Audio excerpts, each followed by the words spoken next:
Baik, assalamualaikum warahmatullahi wabarakatuh. Izin nama kakak, perkenalkan nama saya Aryan Syahwijaya dengan NIM 805 11 8242 9008. Di sini ingin membuat video laporan tentang praktikum meteorologi materi yang terakhir yang kelima, yakni mengenai implementasi grades dalam analisis dinamika El Nino Southern Oscillation atau ENSO.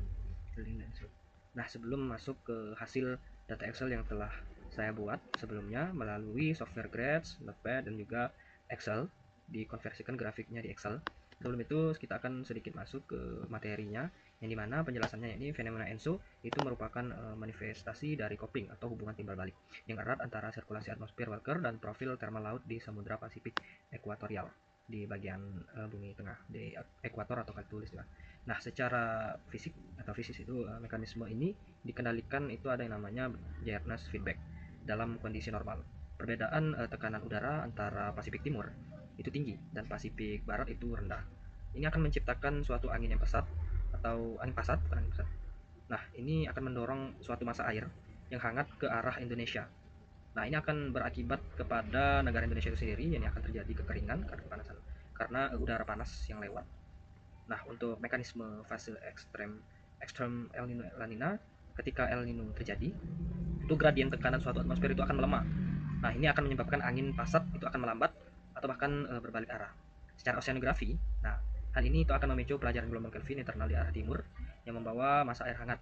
Nah, kondisinya akan menghambat suplai massa air dingin. Nah, mungkin itu penjelasan singkat. Jadi kita langsung aja masuk ke hasil grafik yang telah saya olah di Excel. Nah, ini untuk grafiknya.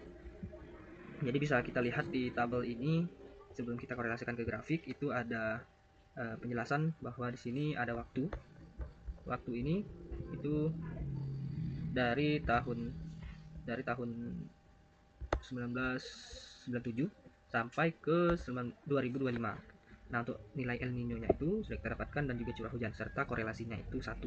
Nah, untuk implementasi dalam analisis grades ini, yakni dinamika El Nino itu dan juga ENSO dengan data Excel ini mengubah deret angka menjadi gambaran visual yang seperti yang bisa kita lihat itu lebih informatif dan jelas. Nah, untuk grafiknya ini dari tahun 1996 sampai 2025, bukan 1997. Nah, angka-angka ini itu menunjukkan fluktuasi ENSO, tetapi masih berupa tabel numerik yang sulit ditangkap secara intuitif. Tetapi dengan grades data ini itu dapat dikonversikan ke format yang dikenali perangkat lunak. Nah, lalu akan dapat divisualisasikan di Excel melalui grafik. Nah, melalui visualisasi grafik di Excel ini, pola ENSO ini menjadi lebih jelas dan juga informatif. Dan juga El Nino itu ditandai dengan indeks Nino positif yang biasanya itu diikuti oleh penurunan curah hujan di Indonesia khususnya. Nah, sedangkan untuk La Nina itu sendiri itu muncul saat indeks negatif dengan curah hujan yang meningkat seperti bisa kita lihat. 2015 dan 2016. Nah, dan 2015 dan 2016 itu terlihat lonjakan indeks positif yang beriringan dengan penurunan hujan.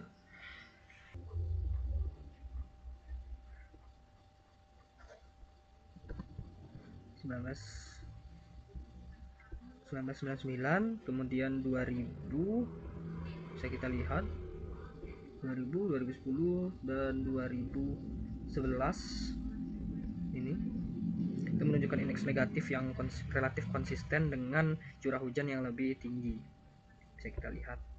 Nah, dengan demikian pada akhirnya grafik dan visual ini itu mengimplementasikan grades bukan hanya sekedar memindahkan data dari Excel, tapi melainkan menjadikan alat analisis visual yang memperlihatkan bagaimana ENSO berkembang dari waktu ke waktu, dari tahun ke tahun, dan bagaimana ia mengaruhi curah hujan. Hasilnya itu hasilnya bisa kita lihat ada beberapa